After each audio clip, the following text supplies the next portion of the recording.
Hello, everyone, and welcome back to Farmers Capital Conversations, bringing you helpful strategies and practical resources to help you invest on and off the farm. If you find value today, don't hesitate to leave us an honest review and share the episode.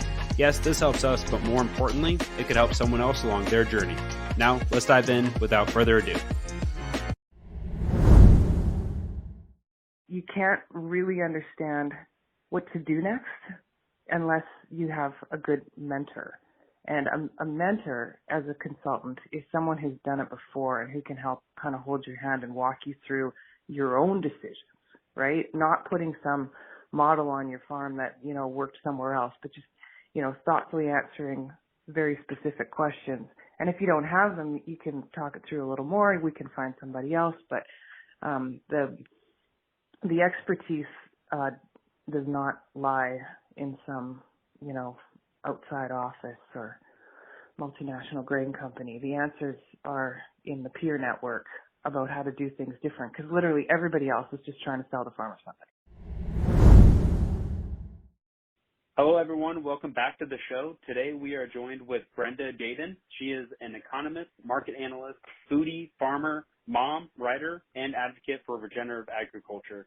She has an undergrad and master's in agricultural economics from the University of Manitoba, has her 10,000 hours in commodity grain market analysis, and is always grounded by time spent in the outdoors with her family and friends. Brenda, excited to have you on the show today.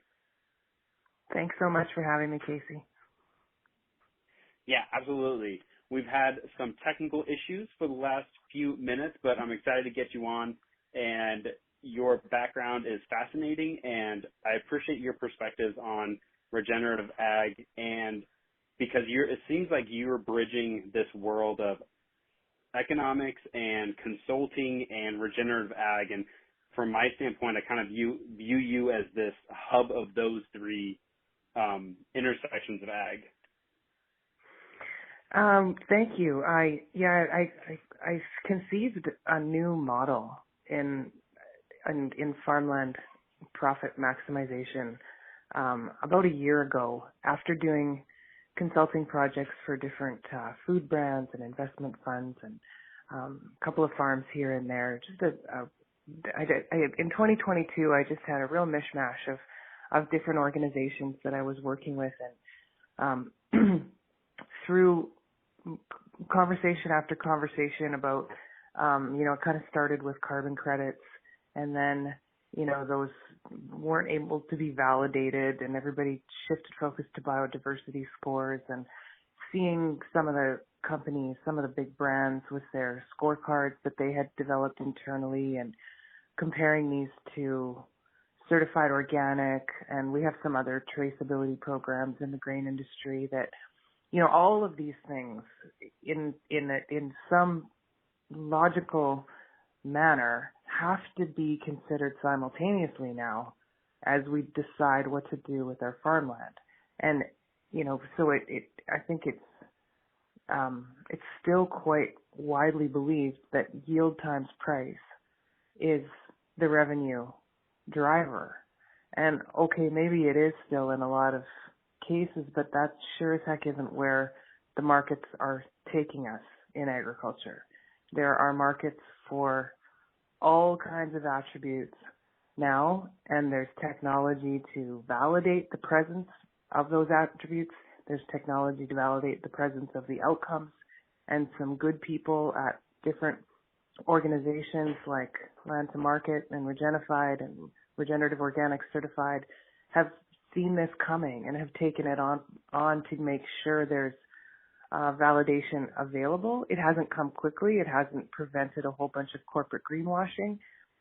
It hasn't quickly changed the decision-making framework for farmers from price times yield, which means optimize price, optimize yield in order to make the most money.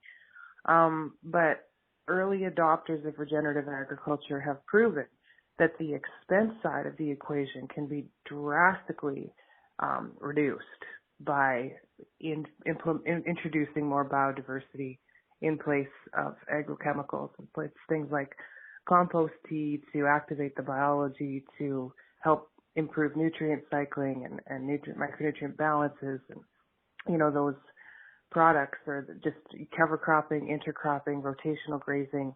The math on these business models from a farmland management perspective is quite compelling. And, so the new model, I think, has to incorporate 5 different revenue streams and permanent reductions in crop input use.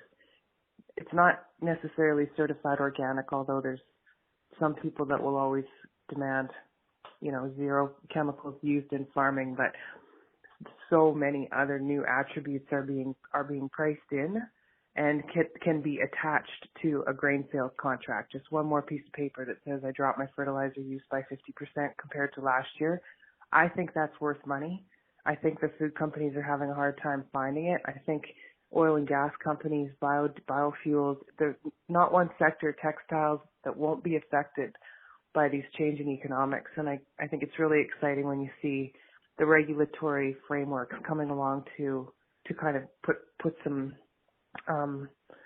more structure around it. So, market access limitations and securities oversight. So, those kinds of institutions to back the new economic model are coming real quick too. So yeah, certainly the economics and the consulting and of Regen Ag have been slow to sort of crystallize, but it looks like a whole new world order coming. It's been fun. That's wild, and if you're in the industry, it's probably you've seen it on the horizon, but weren't sure really how to integrate or figure out how it's going to impact your farm in a meaningful way. But I love that you brought up this new model and the 5 factors. Can you give us a brief overview of the 5 factors of the new model from your perspective? Oh, yeah. I mean, it's shape-shifting, but here in Canada, we have something called the On-Farm Climate Action Fund, and it'll pay $75 an acre for seed. It'll pay 85% of fencing and watering systems, just straight up cash reimbursement to farms to start adopting some of these practices. So that's real money, right? But if you're going to put a field that was in wheat canola and you're going to put it into grazing, well, you've got a pretty hefty upfront seed cost to seed a pasture to what? Sell hay? Like that does not compete with canola, not even close. But at least there's a good sort of kind of push from the government to help farmers who want to do that anyway to introduce that on some of their lands. So that's revenue stream number 1, and that's right here, right now. And my understanding is that I'm not the expert here, but I sure enjoyed your podcast with Mitchell Hora a couple weeks ago about carbon intensity scoring and how that's going to result in tax rebates or some kind of a rebate in the U.S. And so there's another one, right? Like, so you've got upfront payment. Here's a check, just go do it. And then tax incentives. So carbon tax, fertilizer tax. I don't know what these things are going to look like, but they're going to be attached to greenhouse gas emissions. Otherwise, countries are not going to meet their targets. And, there's no, this is only the next election that's going to determine whether or not they get punished for that or not. But it just doesn't seem to be something that's going to ever go away forever. The need to reduce greenhouse gas emissions from a national perspective. So taxes are taxes are the way. In economics, it's always, we talk about carrots and sticks, right? So the next round of sticks becomes compliance. So to be able to continue to be traded on certain exchanges, the commissions are going to be requiring that Scope 3 emissions data be reported, that ESG scores are validated. So the next tier of new valuation here becomes market access.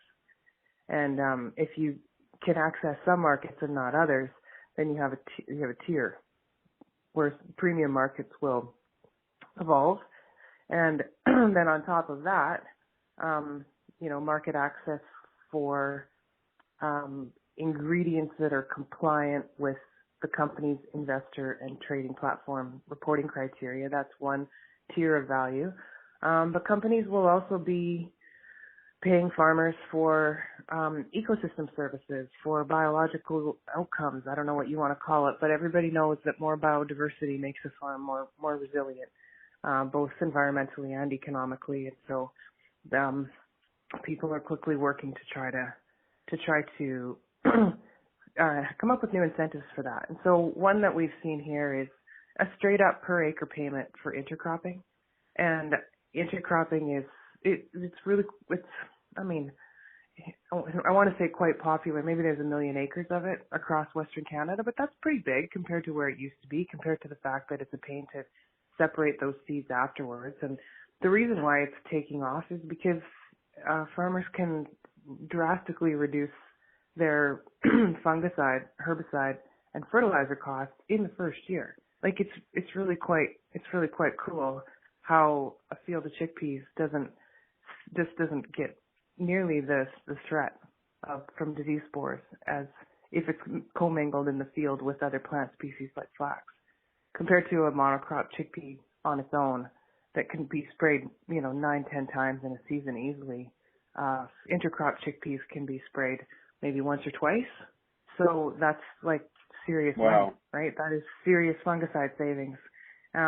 So the expense savings is another, maybe number 4 if I'm there. And then number 5 would be just straight out payments to farmers for their knowledge, for offering a field tour to demonstrate to outsiders how this is happening and what the crops look like, and dig around in the soil, counter worms, measure water infiltration.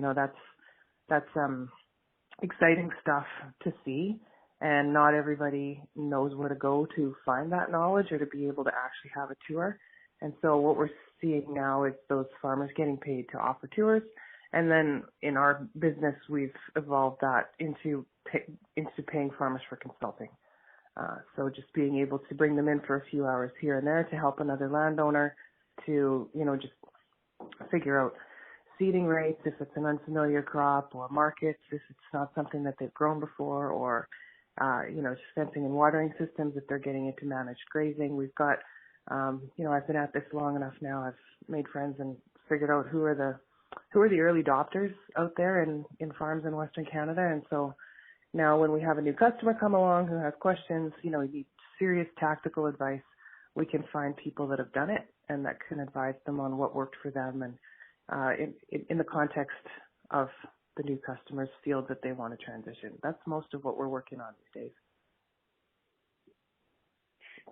It's pretty cool, especially when you think about the consulting piece of this. Consulting is, everyone knows what consulting is. They hear these big firms, EY, McKinsey, and the other big consulting firms, but there's never really been consulting integrated into agriculture in this way, where we're incentivizing these regenerative farmers for their knowledge. And it's probably something new for them also, in that they happily share their knowledge, but very rarely have they actually been paid for their knowledge.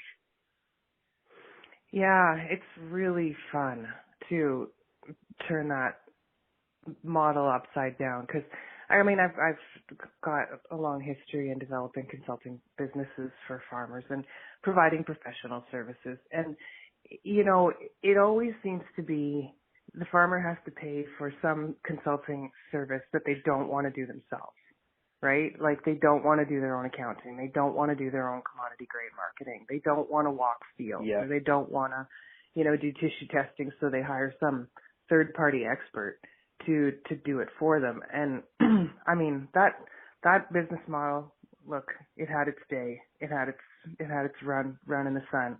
But it's in hindsight now, I look at that as a kind of a vulnerable business decision. To be farming out key decisions is not ideal if you're running a large, any size of a farm. If the farm is important in terms of, providing income and multi-generational, stability, then I kind of think that the owner should be taking on as much knowledge and decision-making power as possible, as opposed to just, like setting the GPS. It's not like that. Like there's context that really needs to be considered not to say that everybody needs to be their own lawyer or accountant or whatever, but grain marketing is not hard, for example. I mean, that was my last sort of economic business model that I figured out when I was doing my master's was, what are the different constraints and influences that optimize the grain marketing decision? Well, that was like 20 years ago. We don't have the Canadian Wheat Board anymore. We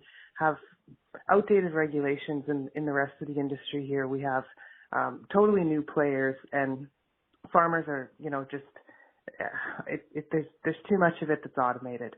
And so I think that the idea of an outside third party expert is probably running its course. And again, back to this new world order here, who understands all those different elements, right? Like, you can find somebody to help you with grant applications. That makes sense. You can find, you can subscribe to my Substack and learn about all the new market segments that are emerging and how they're pricing in new opportunities in the supply chain. You can read until you're blue in the face about carbon trading and carbon asset pricing and the monitoring and the reporting and the validation that's coming. Like, but you can't really understand what to do next unless you have a good mentor. And a mentor as a consultant is someone who's done it before and who can help kind of hold your hand and walk you through your own decisions, right? Not putting some model on your farm that, worked somewhere else, but just, thoughtfully answering very specific questions. And if you don't have them, you can talk it through a little more. We can find somebody else, but the expertise does not lie in some, outside office or multinational grain company. The answers are in the peer network about how to do things different, because literally everybody else is just trying to sell the farmer something, right? Well, I want to sell you bulk grain handling. I want to sell you the same amount of fertilizer that I sold you last year, hopefully a little bit more, or, another tiered gene stacked into your seed. Like, there's just it's been really hard to figure out how to monetize regenerative agriculture because there's so much money getting sucked out of agribusiness as part of it. It's just like, how do you make money it's so counterintuitive compared to how everybody's grown their wealth in this industry in the last few decades. I think we're onto something here with paying farmers for their knowledge because they enjoy it. The conversations are so positive. They're so hopeful. We're able to do this on like very large scale farms and very small scale farms alike. Everybody has lots to learn from one another, but for the most part, we're matching up farmers that have been doing this for 5 to 10 years and setting them up as subject matter experts within, a long-term planning framework that, me and my farm management consultants and marketing colleagues, we pull in the subject matter experts to make sure that we've got a full and complete relevant set of guidelines and budget forecasts that are based on somebody else's experience who's actually done it successfully. If that makes sense. Yeah. Yeah, it definitely does make sense, Brenda. And I love that you bring up the resilience piece of it. It's almost like this new world order of paying these solid mentors to help these farmers transition, whether it's one piece of their farm or the whole thing, but they're helping build intellectual resilience into the farm as an entity, as a business itself, as a standalone company. And that's what I love about it. It's not outsourcing these different knowledge areas. You're essentially building it in-house, and that is making these farms more resilient from an intellectual standpoint. And I mean, we understand resilience from biodiversity standpoint, from income streams. Everyone knows you're supposed to have multiple income streams, you're supposed to be hedged correctly. But this intellectual piece is something that excites me a ton. And I love that you brought up the mentorship program and what you guys are doing. It's a, like you said, new world order, and I think it's really exciting. Oh, thanks. It's a real learning journey for everyone. We aren't taught this stuff in university, and there's so much skepticism around the biologicals and the different products that are coming out now, and I think that skepticism is justified. I worry sometimes that we're just we're just rolling out another whole bunch of snake oils. Because where I've seen regenerative agriculture have a really big impact on fertilizer use, it's not by substituting it with AMF or bugs, some strain of bacteria. I haven't, I'm not questioning the science, and I know there's lots of trials going on with all those products now, but I just haven't seen that. I just haven't seen that be the thing that cuts fertilizer and crop input use on farms. It's I'm certainly skeptical also because it's another line of products, so there may be some substitutability, but the dramatic changes are happening on farms that have figured out how to produce, mountains of compost and that they can recognize the bacteria, like the species under a microscope. They recognize when it's ready. They know how to make it. They know how to handle it, and they can get it on the field in a timely fashion so that all those species stay alive until they get into the soil and can do the hard work of biology to cycle nutrients so that more applied external fertilizer is unnecessary and the crop thrives without it. That's not the same thing as, I don't even know what these new biologicals are, but obviously it's the next big sort of run of investment, and I worry about it a little bit because in all my travels, I just haven't seen anyone. I mean, there's some compost products that are pretty effective, but they cost almost nothing compared to conventional crop inputs. And also it's, you can buy compost or you can make compost. The point is you just need that variety, it's quite a long list of individual species that are needing to be sort of restored in healthy populations in the soil for it to function properly. So that'll be interesting to see where that one goes. Yeah, definitely. It reminds me of my gardening days, throwing so much compost out in those garden beds, and the vegetables that come out of those garden beds were amazing, incredibly nutritious, tasted amazing. There was nothing better than pulling one of those tomatoes right off the plant and throwing that in a salad. Oh, that's so great to hear because I just finished took me 2 or 3 years, but I've got my first batch of compost, and next year I've got a field that I had put some, but not a field, a fenced garden. I've got just a little hobby farm, but I had been playing around with sheep and goats and pigs and chickens over the last few years. And to give it a break because it was really dry and I think I'd over-gardened it for many years. So, now I'm getting ready to put vegetables out there and trying to figure out how to work with this compost. So I'm glad to hear that you had a positive experience with it. Yeah, the great things are to come in your hobby farm. That's for sure. Brenda, before we hit record, we talked a little bit about the farmers market that popped up near you. Would you mind giving us an overview of what the new farmers market has been able to do in your local market near Winnipeg? Yeah, I've been fascinated since COVID with all the small regional meat distribution businesses that have come up. We all know Butcher Box and 4P and Force of Nature. And I mean, I just feel like every time I go through my Twitter feed, there's another Facebook, there's another one. I'm seeing them pop up in Australia and all over the place. And so what we've got a few farms here that are starting to get scored under the Land to Market initiative from the Ecological Outcome Verification Program through the Savory Institute. And this is tricky with meat because we can't sell it outside the province unless the animals went to a federally inspected abattoir, of which there's 5 in the country or something like that. So we don't have access to the big wholesale meat distribution. But if you can get the right animals, in the right packaging, following all of the very complicated layers of regulations and permits and inspections, I feel that since COVID especially, there's a great market for that.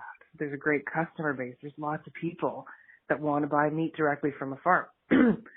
some people will always prefer steaks from Costco, but I've got a few customers now that are like, oh, I'm so glad I don't have to buy my meat from Costco anymore. Maybe they read an article about how the roasted chickens are all farmed by Costco's own farms, and maybe they're concerned about CAFOs in general, confined animal feeding operations, whatever the reason.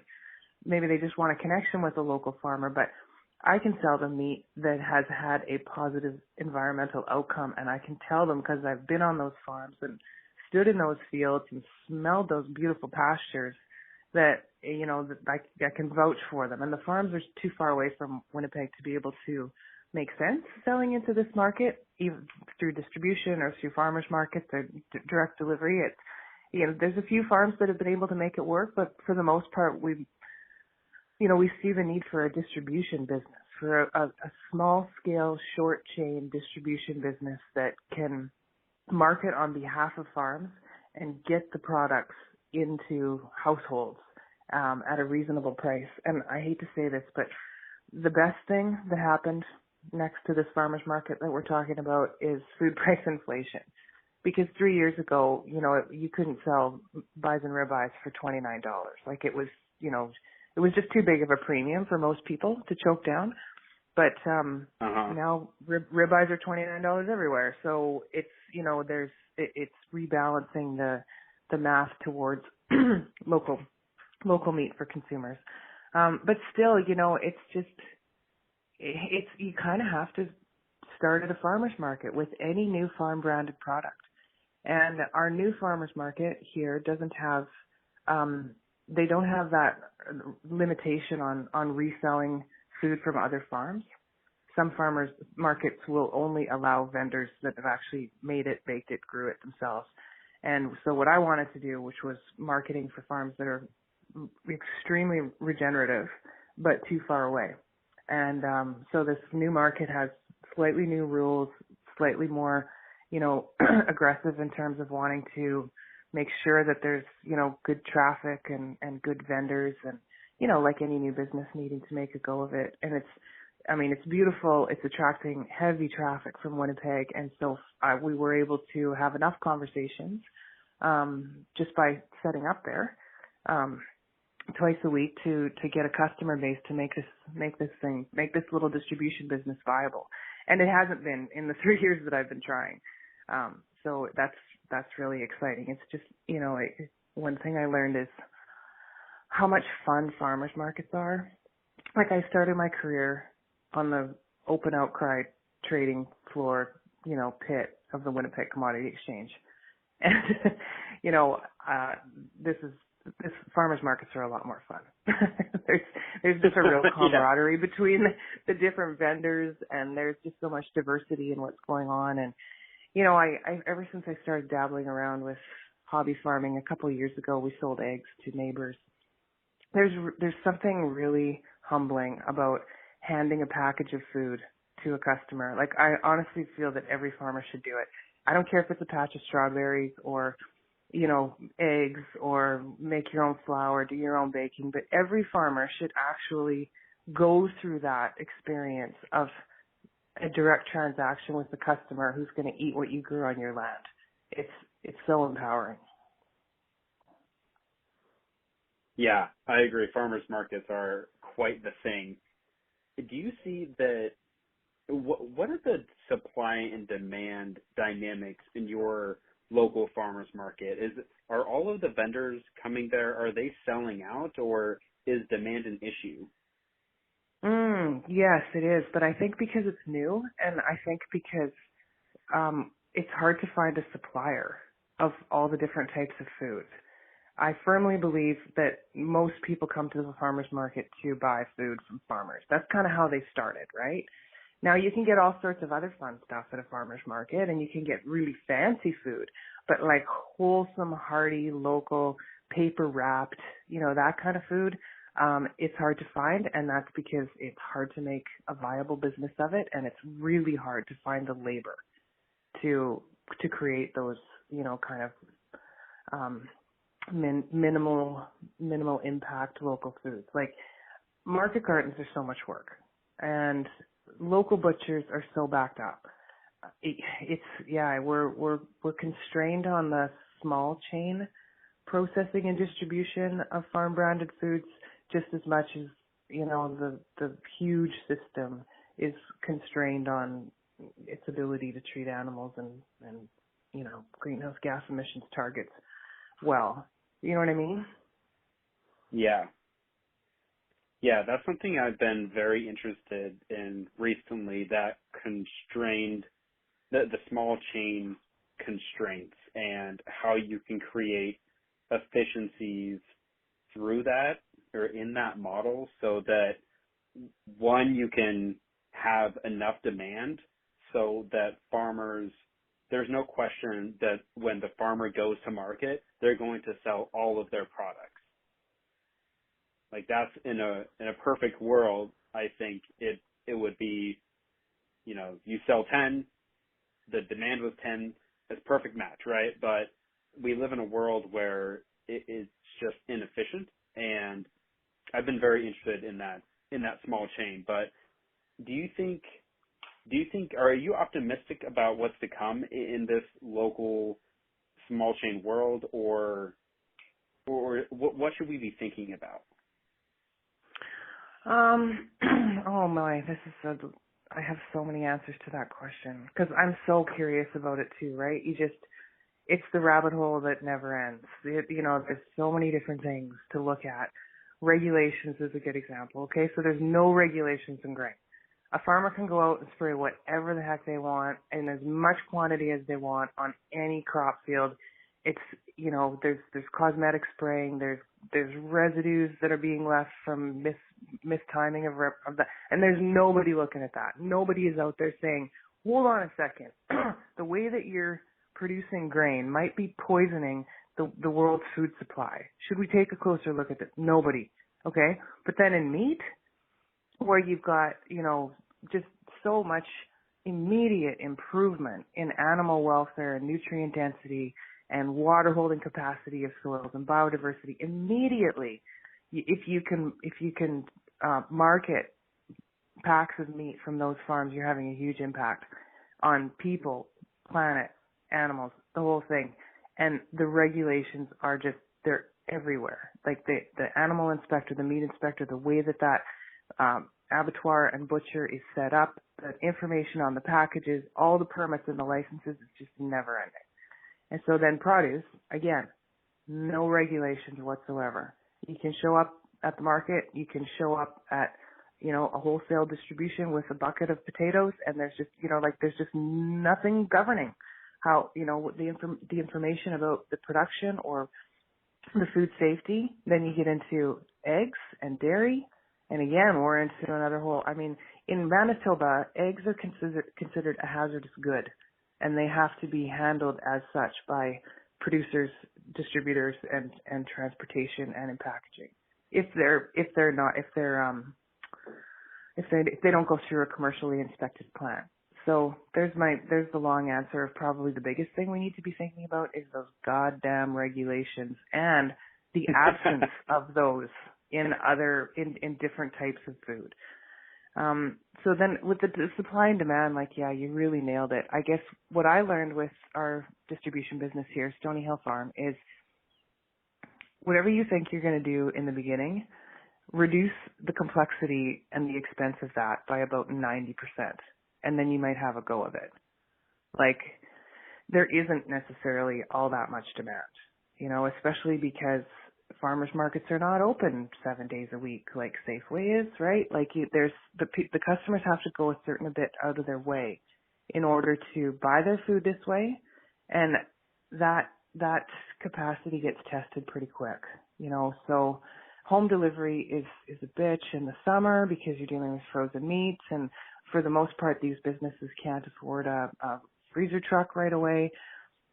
I'm told by successful farmers that that's one of the most important investments to make as quickly as possible, is a way to transport frozen meat all year long safely, and that it's worth it. It'll increase sales and reduce spoilage, but that's a big ticket item if you're just getting started. So what we've done is we've just kind of focused on it in the winter. And that's focused on delivery in the winter, focused on the farmer's market in the summer. And just to final point on your question there, it's good that the market ended. for us because it's going to force us into social media. And when I see how the quality and the frequency of the tweets that come out of like the Butcher Box, for example, I'm just like, okay, this is not like children's play here. This is not TikTok or, Facebook. Like we need to be, well, maybe it's all of those things, but I think the only way to really tap into the market to make sure you've got consistent, steady demand is to be a master on social media and posting what you've got, having features, recipes, stories, tips. Like I said, I love the ones from Butcher Box because they're so informative and they're so interesting. So if you're going to get people's attention that way, that's the kind of thing I think that gets people to finally click through and make an order. And that has to be figured out. Like farmers markets, great entry point for like a new product line, something like this, but it's not sustainable. It's not the thing that's going to allow you to quit your day job. Yeah, I think, does your local farmers market have the pickup option? I was doing some research in one of ours locally. You can pre-order it and pick it up. Like parking is a huge issue and it's really hard to find it. So people, out of all of the pain points, when you think about the customer's perspective of going to a farmer's market, like you can't park, you're not sure if they're going to have what you're looking for. It could be more expensive. I'd love to get into those economics too, if you're aware of it. But are you seeing any success in the pickup orders at all? Interesting point, because that's actually what we're developing on our farm, which is only 2 miles from the farmer's market. So we wouldn't have too much stuff from the other vendors, but Local Line and there's some other ordering platforms where the market can put every vendor's stuff and price in there, and that's where I go to check prices. I mean, that is a fantastic amount of price data, to be able to go and order online from any farmer's market helps all the other vendors know where the market is at. And so that online ordering is offered by another farmer's market in Winnipeg, and the pickup thing too. But not mine. Mine's on the other side of the city, and it's brand new. And so I have a warehouse on my farm that has all the proper food handling, health permits. It's permitted as a store, but it's just a room in my house that I'm not using that's full of chest freezers and a couple shelves of flour and oatmeal. So people can come and on their way home from the market, they can come and pick up their orders here. Interesting. I like that. I hope, there's a few places that do that here as well. One of our local food producers, they actually they have pickup or delivery if it's over, I'm not sure, like $125, but then they also have big drop points. 2 of them in our bigger city of Boise. So it's really cool. You order it and then you just go pick it up. And their farm is about an hour away. And so they're trying to make it as streamlined as possible, but it kind of goes back to what we were talking about earlier in this small chain distribution problem that we see. Mm-hmm. It's almost like maybe people have seen or heard of the challenge in the last mile, and how that inefficiency in the supply chain, people can make a little bit of living off of that. But I think it's even a little bit more pronounced in what we're talking about, because it is food, because it is meat, because you have to have things refrigerated, and just the logistics of it can get a little hairy. Oh yeah. Totally. And I mean, it's a wicked problem to solve, and it's such a crucially important problem to solve. And what you're talking about with the drop points, all that's happening here too. Individual farms developing enough of a customer base that everybody can work on the farm and they get their deliveries figured out. Like some smart people have worked really hard to make excellent progress in the last, I'd say 5 or 10 years on this topic. So now that there's more of us running around saying, hey, I think I think there is customer demand for it. So if we can solve the connectivity issue, the market will continue to grow. And I think you can look at the growth data in farmers markets over the last 10 years as proof of that. Like it's pretty insane. I think that I saw some statistics a few years ago that showed the number of farmers markets, like the increase was bigger than any kind of demand increase I've ever seen in all my years as a food market analyst. So, there's more farmers markets, there's more vendors at farmers markets. Then you get these TAP thing, the Square, and the online e-transfer. You guys don't have e-transfer, but in Canada, you can just electronically transfer cash from your bank account to anybody else's. And there's, that kind of fintech, that kind of transformative finance, if you will. Having that at the farmers market, having that enable local food, currency and transactions has really had a big impact. I remember a few years ago, first farmers market of the season, I drove into town, went to the ATM, pulled out $200 because I wanted to, I absolutely love going to the farmers market. And I came home with like $180 because I just tapped my way all the way through, did half my Christmas shopping. Like I I was having such a good time and having nice conversations and buying stuff that I felt great about. And it was made so much easier because everyone had the little tap, the squares. It was the first year that those really came out. And as an economist, I kind of went, whoa, this is a big deal. This is really going to transform how people like me spend their monthly budget. It completely shifted. I haven't been to Walmart since. That's amazing. Yeah, it's amazing what can happen if you take away that small pain point of the cash transfer, dealing with the cents, and just going, all tap. It can really be, beneficial. Everyone knows it now. Brenda, what are your thoughts on price transparency? You mentioned earlier that we were talking about local line, I think is what you had mentioned. But I've always been interested in figuring out a way, maybe it already exists, I'm not really sure, but there's a pain point here or a belief that farmers market produce and meat is generally just, who knows, 30-20% higher than if you were to go to the grocery store. And that is just an assumption that I think a lot of potential customers have.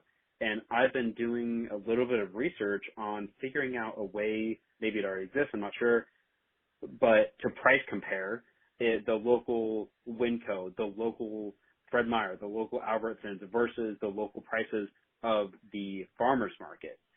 And I'm not sure if that exists, but maybe it already exists where you're at. No. And can you believe this is price transparency this is a battle I've been fighting for about 20 years. I believe that price transparency is a public good. And, there's huge issues with this in the commodity grain business. Maybe not so much in the U.S. because it's a pretty standard set of crops and elevators are so close to one another. But here, we have flaxseed, sunflowers, lentils, chickpeas. We have all these kind of smaller volume specialty crops that don't have a futures contract in backing behind the price discovery mechanism. And so the prices get backed off of the next juice market. So if you're selling flax to a crusher, you whatever their bid, less my transportation, and that's the price that the elevator will pay to a farmer for flax. But it's terrible. It's completely inconsistent. It takes good people way too much time to phone 30 different buyers to find out who has the highest bid. They don't talk to each other, or if they do, they're constantly lying because that's how the grain business works. I know you don't, therefore I can, negotiate harder. So when I start running into it here in the local market too, I'm equally disillusioned because we're running around to the different grocery stores in town to try to figure out what we can price that at the farmer's market. Like, come on, somebody should be on this. If there's one thing that I think, governments could do to be responsible with, in the current situation of food price inflation and using some money to create a repository of public prices for food. I can't believe it's not regulated to exist in this world. Maybe some tech company is well on their way to figuring it out, but I sure haven't been able to. It is so menial and so frustrating and yet so simple, right? Like just tell all the grocery stores, all the grocery companies, you have to put your prices in this database every day. It would take somebody 5 minutes, right? Like that database exists somewhere. And then just put it Oh yeah. by city, by province, by major center, just put it out there to say, here's everybody's prices today. Go where you want to go. Can you imagine the competition and the margin contraction that would enforce? Maybe I don't want that because I want to get my farm Brenda distribution business off the ground right now. But yeah, no, that's a huge issue. Thank you for bringing that up. It needs to be talked about a lot more. Yeah, I agree. A couple ideas running through my head in the past few days were bots essentially like going online, pulling all of their data from their websites and populating it into some database. But then I was testing that and I went into one of our local grocers and they don't even list their prices on anything besides pre-order stuff, like pre-order salads and pizzas and assortment of sandwiches and things like that, but they had no prices for it. Anything that actually was nutritious, in my opinion. And so I was like, man, there's a huge opportunity there, and also seems like it's a pretty big disservice when you think about how important price is, especially now when we see inflation doing what it's doing and continuing to do it, really. So, yeah, it'll be interesting to see what happens there.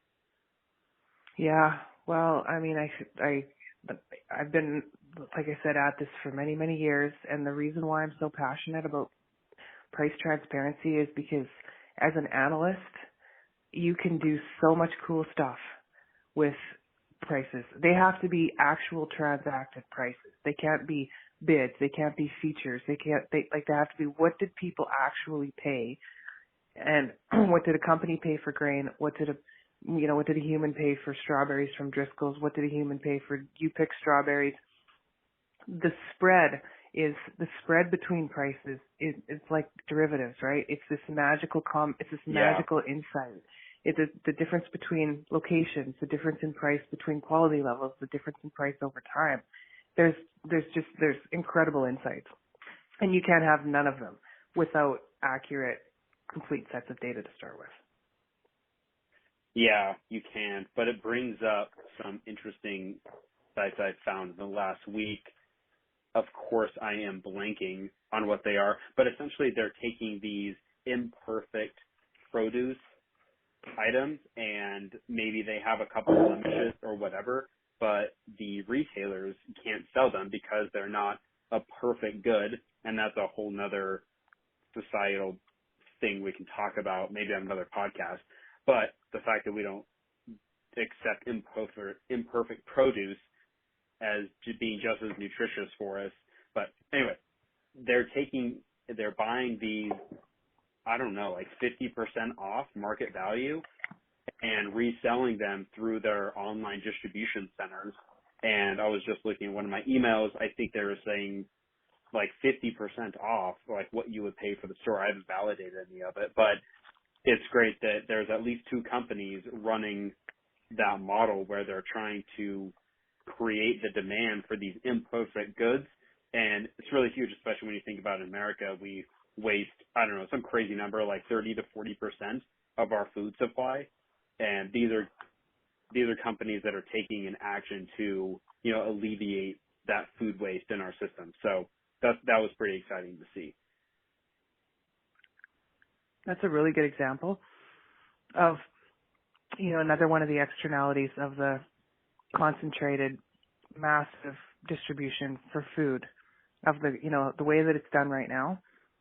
There's all this waste, but, there's also a lot of food miles. There's also, some methane pollution out of feedlots. Like there's a lot of expenses that aren't priced into food that are related to that wholesale distribution model that we're getting around with our little, small chain, short chain distribution, regional distribution systems. That's a really good example of another one. But do you see what I'm saying? Like it's a function of exactly the same extreme difference in the size of this type of food distribution versus that one. And yeah, we're seeing Yeah. it. I've got a couple of those businesses are popping up in Manitoba too. So where I get really hopeful and where the demand equation gets unlocked is in right sizing these distribution models, these small chain distribution models, because we can take what's going on in Idaho and in Manitoba and all over North America. You can take these examples from similar businesses and just pop them into your own business model, right? Because it's all the same thing. You got to produce it, you got to follow the regulations, you got to get it packaged, you got to keep it cold, and then you got to have a market. And the size of that distribution model is going to depend on the population density. And what I've realized here is like Winnipeg's not that big, and a lot of the Winnipeg customer base that wants to buy direct from farms already is.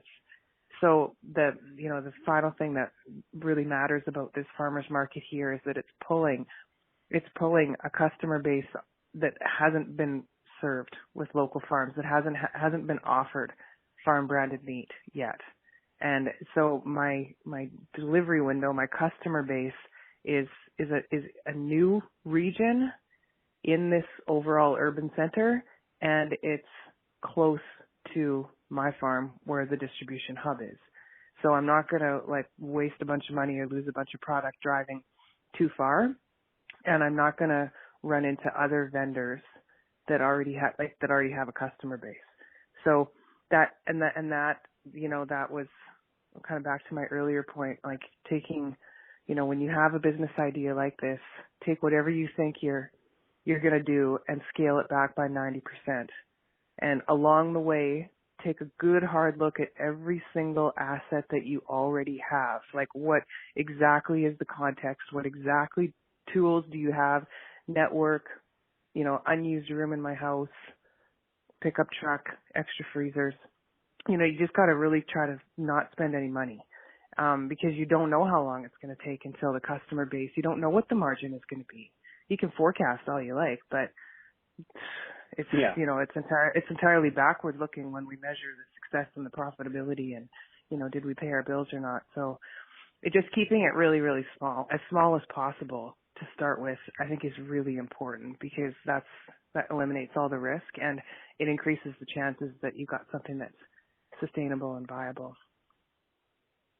Yeah, I totally agree, and I could talk hours about that exact topic. But I just like to point out that I think it's very interesting that essentially in Winnipeg you were saying that the people who are already buying from farmers markets is essentially 100%, I don't know if saturated is the right word, but the demand is what it is. So to create further demand for the local products, you essentially have to do a different marketing strategy whereby you're inflating, or I won't say inflating, but increasing the demand for the product by showcasing the value that these products provide and why they're over and above what they're currently getting in the supermarkets.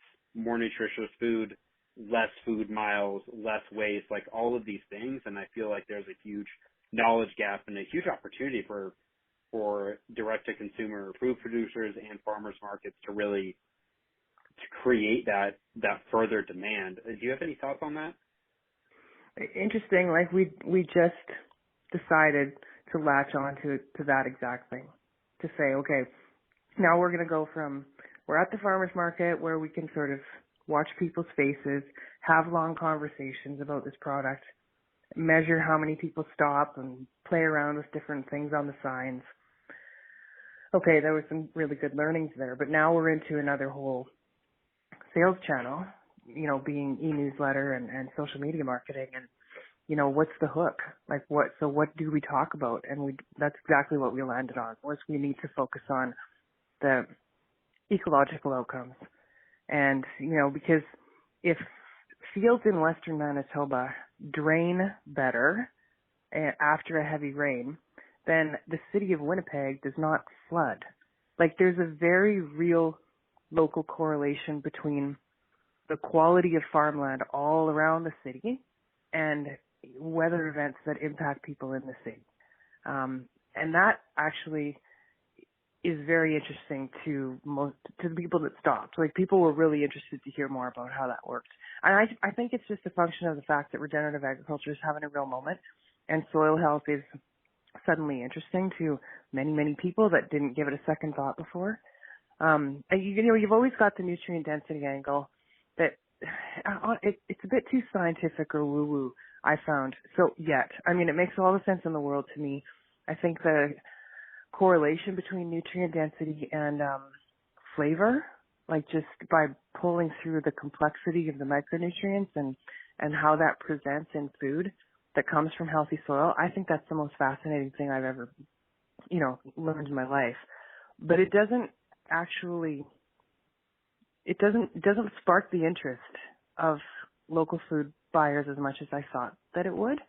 It's more you can feel good about pollinator strips and wildlife habitat, and I think that's because it is home, like it is only a couple hours away. People really like to know that they're supporting farmers that are, providing environmental benefits that are, they can't see them, they're maybe a couple hours away, but they can still feel that connection to the positive benefits on our local environment. That's an interesting point. Yeah, it probably hits. It's probably just it's just too scientific, like the nutrient piece. But what they can better understand is carbon sequestration. Like, that's been in the media. Everyone kind of understands it, like greenhouse gases. How can soil play a positive impact on that? And then just overall, feeling good about that habitat. Well, and here too, we've had some serious issues with lake quality. And almost everybody has some kind of a recreational property at a lake somewhere, and they're just filthy green. They're just full of bluesy and algae. Kids can't go swimming some days. So people I think really resonate around water quality, because it's already affecting their lives. Yeah, definitely. I was just thinking about a few places that is a thing here as well. So, Brenda, this has been a fascinating conversation. So much fun. Yeah, so much fun indeed. I love that you helped walk us through the new model of farming, the 5 pillars, cash reimbursement, tax incentives, compliance, expense reduction, and then the last being consulting for regenerative farmers, paying them for their knowledge, for their time, incentivizing farmers to be mentors to their communities, building that intellectual resilience back into their farms rather than outsourcing key operational decisions in their farm. And of course, this local discussion or conversation about local farmers markets is a hot topic of mine and a pain point that I think a lot of us can do our part and help solve for our local food web. So appreciate your time today, Brenda, and appreciate the writing that you do over on Substack as well. Can you let listeners know how they can get a hold of you and your Substack? Sure thing. Our website is prairieroots.ca. I'm mostly on LinkedIn when it comes to social media, sometimes Twitter. And yeah, please go check out my Substack. I write Mondays and Thursdays. I keep it to a 3 to 4 minute read. It's called Prairie Roots Research. And yeah, just try to chop this ice block apart, just one little chip at a time of, what does this mass look like? How is it changing? Where is it coming from? And how is it going to, how can we all understand better what role we play in it and what opportunities are that we're now facing because of the changing regulatory and market compliance farmland math out there. So yeah, that's my Substack. That's my happy place. I just really enjoy sitting down and doing the research. I always welcome topic suggestions from readers. So yeah, and just love to see how the engagement is building.